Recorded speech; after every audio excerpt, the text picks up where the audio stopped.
ಅಮ್ಮ ಸತ್ರಲ್ಲ ಒಡವೆ ಹಂಚ್ಕೊಂಡ್ರಾ? ಅಯ್ಯೋ ಅದಕ್ಕೇನು ಬಿಡಿ, ಈಗಲೇ ಆತ್ರ. ಇನ್ನು ಈಗ ಅಮ್ಮ ಸತ್ತಿರೋದು, ನಿಧಾನಕ್ಕೆ ಹಂಚ್ಕೊಂಡ್ರಾಯ್ತು. ಅಯ್ಯೋ ಅದೇ ತನ್ನ ಅತ್ತೆ ಸತ್ತಾಗ. ನಮಸ್ತೆ ಸ್ನೇಹಿತರೆ, ಇಂದು ನಾನು ಒಂದು ಕಥೆಯೊಂದಿಗೆ ಬಂದಿದ್ದೇನೆ. ಕಥೆಯ ಶೀರ್ಷಿಕೆ ಒಡವೆ. ರಾಧಾ, ಅಮ್ಮಂದು ಕಾರ್ಯ ಎಲ್ಲ ಮುಗಿತೇನಮ್ಮ ಎಂದು ಸಂಗೀತ ಕೇಳಿದಳು. ರಾಧಾ, ಎಲ್ಲ ಕಾರ್ಯ ಮುಗಿತಾ ಬಂತು, ಆದರೆ ಅಮ್ಮ ಸತ್ತ ನೋವು ಇದ್ದೇ ಇರುತ್ತೆ ಅಲ್ವೇ ಎಂದು ದುಃಖಿತಳಾದಳು. ಸಂಗೀತ, ಅಯ್ಯೋ ಬಿಡಮ್ಮ, ಅಪ್ಪ ಅಮ್ಮನ್ನ ಕಳ್ಕೊಳ್ಳೋ ನೋವು ಜೀವನ ಪರ್ಯಂತ ಇದ್ದೇ ಇರುತ್ತೆ. ಹೋಗ್ಲಿ ಬಿಡು, ಎಲ್ಲ ಸರಿ. ನೀವು ಅಕ್ಕ ತಂಗಿರು ನಿಮ್ಮ ಅಮ್ಮನ ಒಡವೆಗಳನ್ನ ಹಂಚ್ಕೊಂಡ್ರಾ ಹೇಗೆ? ಆಗ ರಾಧಾ, ಅಯ್ಯೋ ಬಿಡಮ್ಮ, 20 ದಿನಾನೂ ಆಗಿಲ್ಲ ಅಮ್ಮ ಹೋಗಿ, ಇಷ್ಟು ಬೇಗ ಏನು ಅವಸರ? ಒಡವೆ ಹಂಚಿಕೆಗೆ ನಿಧಾನವಾಗಿ ಹಂಚ್ಕೊಂಡ್ರಾಯ್ತು. ಈಗ ನಿಜಕ್ಕೂ ಆಶ್ಚರ್ಯ ಎಂದೆನಿಸಿತ್ತು ಸಂಗೀತಳಿಗೆ. ಅವಳ ಮನಸ್ಸು ಹಳೆಯ ಘಟನೆಗಳತ್ತ ನಡೆದಿತ್ತು. ವರ್ಷಗಳ ಹಿಂದೆ ರಾಧಾಳ ಮಾವ ತೀರಿಕೊಂಡಿದ್ದರು. ಅತ್ತೆ ಆಗ್ತಾನೆ ವೈಧವ್ಯ ಪಟ್ಟವನ್ನು ಅಲಂಕರಿಸಿದ್ರು. ತುಂಬ ದುಃಖದಲ್ಲಿದ್ದರು. ಆ ಸಮಯದಲ್ಲಿ ರಾಧಾ, ಅತ್ತೆ ನೀವಿನ್ನೇನು ಒಡವೆ ವಸ್ತ್ರ ಹಾಕ್ತೀರಾ? ಮಾವನೂ ಇಲ್ಲ ಅಲ್ವಾ, ಇನ್ಯಾವ ಮದುವೆ ಮುಂಜಿ ಎಂದು ಓಡಾಡ್ತೀರಾ? ಒಡವೆನೆಲ್ಲ ಪಾಲ್ ಮಾಡಿಬಿಡಿ ಅಂತ ಹೇಳಿದ್ಲು. ಈ ಮಾತು ಕೇಳಿ ರಾಧಾಳ ಅತ್ತೆಗೆ ನಿಜವಾಗ್ಲೂ ಬರಸಿಡಿಲು ಬಡಿದಂತಾಗಿತ್ತು. ಆಗ ತಾನೇ ಪತಿ ಸತ್ತ ದುಃಖ ಒಂದೆಡೆ, ಆದರೆ ಸೊಸೆ ಪಾಲಿನ ಮಾತು ತುಂಬಾನೇ ಘಾಸಿ ಉಂಟು ಮಾಡಿತ್ತು. ಆದರೆ ಹೆಣ್ಮಕ್ಳು ಸುತಾರಾಮ್ ಒಪ್ಪಿರಲಿಲ್ಲ. ರಾಧೆಗೆ 2 ನಾದ್ನೀರಿದ್ರು. ಅವರೆಲ್ಲ, ಇಲ್ಲ ಅದಕ್ಕೆ ಅಷ್ಟು ಆತುರವೇಕೆ? ಅಮ್ಮ ಎಲ್ಲೂ ಓಡಿ ಹೋಗೋಲ್ಲ, ಇವತ್ತಲ್ಲ ನಾಳೆ ಪಾಲು ಕೊಟ್ಟೇ ಕೊಡ್ತಾರಲ್ವಾ. ಅಪ್ಪ ಈಗ ತಾನೇ ಸತ್ತಿದ್ದಾರೆ. ಅಮ್ಮನ ದುಃಖನ ಅರ್ಥ ಮಾಡ್ಕೊಳ್ಳೋದು ಬಿಟ್ಟು ನೀವ್ಯಾಕೆ ಇಷ್ಟೊಂದು ಆತರ ಪಡ್ತಾ ಇದ್ದೀರಾ ಎಂದು ಸಮಾಧಾನ ಹೇಳಿದ್ರು. ಇಲ್ಲ ಇಲ್ಲ, ನನಗೆ ಪಾಲಾಗಬೇಕು, ಅದು ಈಗಲೇ ಆಗಬೇಕು ಅಂತ ವೈಕುಂಠ ಸಮಾರಾಧನೆ ಮುಗಿತಿದ್ದ ಹಾಗೆ ತುಂಬಾನೇ ಹಠಕ್ಕಿಟ್ಟು ಕುಳಿತುಬಿಟ್ಟಿದ್ಲು.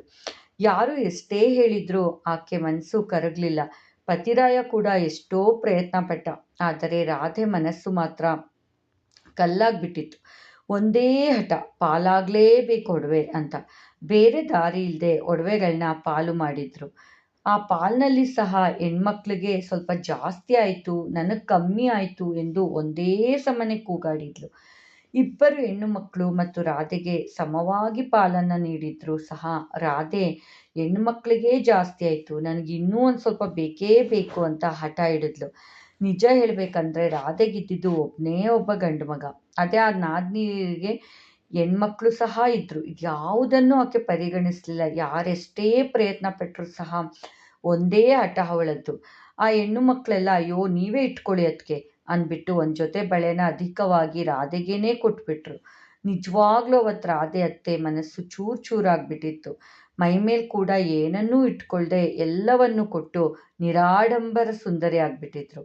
ಹೆಣ್ಮಕ್ಳಿಗೆ ಸದಾ ಕಾಲವೂ ಕಳೆಯಾಗಿ ಇರ್ತಿದ್ದ ತಾಯಿಯನ್ನ ಹೀಗೆ ಬೋಳಾಗಿ ನೋಡುವುದೇ ಹಿಂಸೆ ಎನಿಸಿ ತಮ್ಮದೊಂದೆಳೆ ಸರನ, ಕೈಗೊಂದು ಜೊತೆ ಬಳೆ ಮತ್ತು ಕಿವಿಗೋಲೆ ಇಷ್ಟನ್ನು ಹಾಕ್ಬಿಟ್ಟು, ಇದಿಷ್ಟು ನಮ್ಮ ಒಡವೆಗಳು, ಅಮ್ಮ ಬದುಕಿರೋವರೆಗೂ ಮೈ ಮೇಲಿರಬೇಕು, ಅಮ್ಮನ ನಂತರ ನಾವು ಕೊಟ್ಟಿರೋದು ನಮಗೆ ಸೇರಬೇಕು ಅಂತ ಹೇಳಿ ಎಲ್ಲ ಬರೆಸ್ಬಿಟ್ಟು ಅವಳ ಕೈಯಲ್ಲಿಯ ಸೈನ್ ಹಾಕ್ಸಿ ತಗೊಂಡು ಹೋಗಿದ್ರು. ಅಣ್ಣನ ಮನೆ ಅಂತ ಬರ್ತಾನೆ ಇರಲಿಲ್ಲ.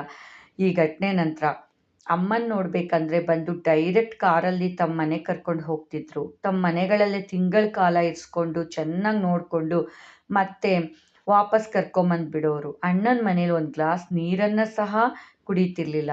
ಅಷ್ಟು ಹಠ ಮಾಡಿ ಪಾಲು ಪಡ್ಕೊಂಡಿದ್ಲು ಅತ್ತೆ ಮತ್ತು ನಾದಿನಿಯರ ಬಳಿ. ಅದೇ ಇವತ್ತು ತನ್ನ ತಾಯಿ ಸತ್ತಿರೋವಾಗ, ಅಯ್ಯೋ ಬಿಡು ನಿಧಾನವಾಗಿ ಹಂಚ್ಕೊಳ್ಳೋ, ಏನು ಅವಸರ ಅಂತಿದ್ದಾಳೆ. ಛೀ, ಅತ್ತೆಗೊಂದು ನ್ಯಾಯ, ಅಮ್ಮನಿಗೊಂದು ನ್ಯಾಯವ ಎನಿಸಿ ಸಂಗೀತಳಿಗೆ ತನ್ನ ಸ್ನೇಹಿತೆಯ ಬಗ್ಗೆ ಜಿಗುಪ್ಸೆ ಹುಟ್ಟಿತು.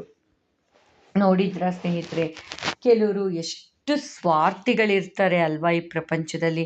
ತಮಗೊಂದು ನ್ಯಾಯ, ಆದರೆ ಬೇರೆಯವ್ರಿಗಾದಾಗ ಅದೇ ಇದು, ಅಲ್ಲೊಂದು ನ್ಯಾಯನ ಹುಡುಕ್ತಾರೆ. ತನ್ನ ಅತ್ತೆ ಸತ್ತಾಗ ಕುತ್ತಿಗೆ ಮೇಲೆ ನಿಂತ್ಕೊಂಡು ಆ ಕ್ಷಣ ಅತ್ತೆ ತನ್ನ ಪತಿ ಸತ್ತ ದುಃಖವನ್ನದಲ್ಲಿದ್ದರೂ ಸಹ ಹಠ ಮಾಡಿ, ಇಲ್ಲ ನನಗೆ ಪಾಲು ಮಾಡಲೇಬೇಕು ಅಂಥೇಳಿ ಒಡವೆನಲ್ಲಿ ಪಾಲು ಮಾಡಿಸ್ಬಿಟ್ಲು. ಆದರೆ ಅದೇ ತನ್ನ ಮನೇಲಿ ತನ್ನ ತಾಯಿ ಸತ್ತಾಗ ತನ್ನ ಅತ್ತಿಗೆಯರಿಗಾಗಲಿ ಅಥವಾ ಅಕ್ಕ ತಂಗಿಯರಿಗೂ ಪಾಲು ಬೇಕಿತ್ತಲ್ವಾ? ಇಲ್ಲ, ಇನ್ನು ಈಗ ಅಮ್ಮ ಸತ್ತಿದ್ದ ದುಃಖ ಅಂತಾಳೆ. ಎಷ್ಟು ವ್ಯತ್ಯಾಸವನ್ನು ಮಾಡ್ತಾರೆ ನೋಡಿ, ಎಷ್ಟು ಸ್ವಾರ್ಥಗಳು. ಹೇಗನ್ನಿಸ್ತು ಸ್ನೇಹಿತರೆ ಈ ಕತೆ? ದಯವಿಟ್ಟು ನಿಮ್ಮ ಅಭಿಪ್ರಾಯ ತಿಳಿಸಿ. ನನಗೆ ನಿಮ್ಮ ಅಭಿಪ್ರಾಯ ಮುಖ್ಯ. ಹಾಗೆ ಚಾನಲ್ಗೆ ಸಪೋರ್ಟ್ ಮಾಡಿ. ನಾನು ಅನಿತಾ. ನಮಸ್ತೆ.